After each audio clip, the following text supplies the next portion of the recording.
Hello, I hope you're having a great day today. We're going to pick up about the 4 kinds of soil that's found in Matthew chapter 13. And this is going to touch on who you allow in your life. There's 5 questions I want to ask you. Number 1 is, who are the people that mostly frequent the garden of your life? Who are the people that are in your life more than anybody that you allow to walk into your garden?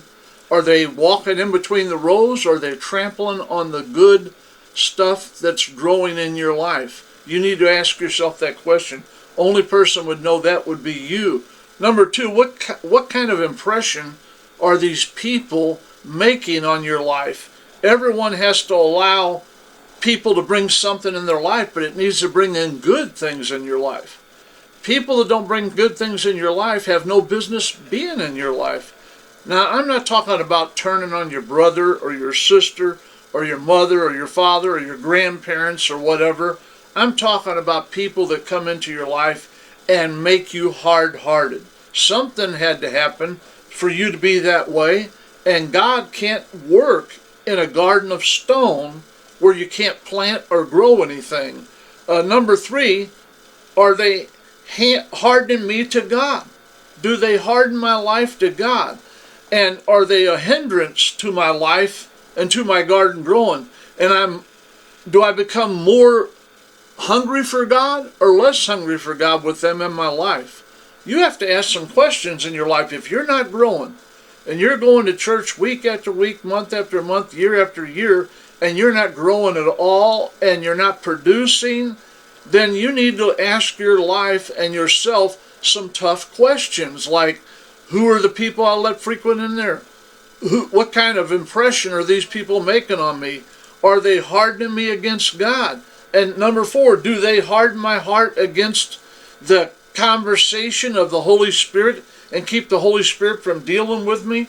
Are they messing my life up that bad where I have no communication? Number 5, are they detouring me from the Spirit of God working in my life? Or they just constantly, every time I try to mention something good, they take it to the bad and to the evil. There are some people just look at things through the negative lens. And the people that only look through things through the negative lens are people you don't need in your life on a regular daily basis. You don't need to let them go through your garden at all. You need to surround yourself with people who will feed your faith and push you towards God and to have a better life. These are the people that you need to be around so they can push you forward in the faith of God and let you grow. You can't grow and run your life if you hang with the wrong people. You know, your mother used to tell you, like my mom did, birds of a feather flock together. So who you run with does infect and influence your life. If you have old friends come in your life and not help you to be productive, that's not good for you. You ever been out to church and you listen to the sermon and you walk out and you're unfazed by it? You heard it. It was a good word, but you're unfazed by it because you've got a hard heart and you're not letting God speak to you. If you go all these months and years and you don't grow at all in the Lord and you're constantly just bickering and unhappy about everything, then you've got a hard heart. And you've allowed it to happen. You're the only one that can allow your heart to harden. You have to tell some friends that, you know, you've been places and you've done things that I can't do and I won't do and I won't go there. And, you know, you need to put a stop to having people coming in your garden of life and trampling all over it and ruining it and stymieing your growth. You need to grow. You need to be in a good spirit-based church.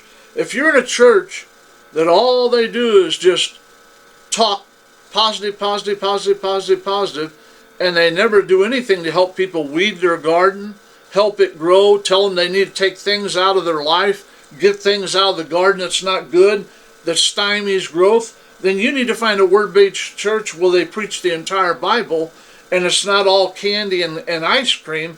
It tells you, hey, if I'm going to have a good garden, it's going to require work. Having a good garden requires you to go out there every day and water it, get the weeds out of it, put growth on the soil, keep it nice. It takes work. for a garden to grow. You can't plant a garden and just walk away and say, well, I'm going to wait for the harvest. Chaos will take over your garden. Weeds will grow up and they'll choke it out. Some people today spiritually in their life are letting the weeds of life choke them out, take them over, and they're not doing anything to cultivate their garden and make it grow and take care of it on a daily basis. You must do this if you want to grow in the Lord. You have to weed the garden of your life, and you have to be careful who you allow to trample all over the garden of your life if you want to grow for the Lord. I love you. Have a wonderful day, and as they say in German, ich liebe dich, which means I love you. Have a good day.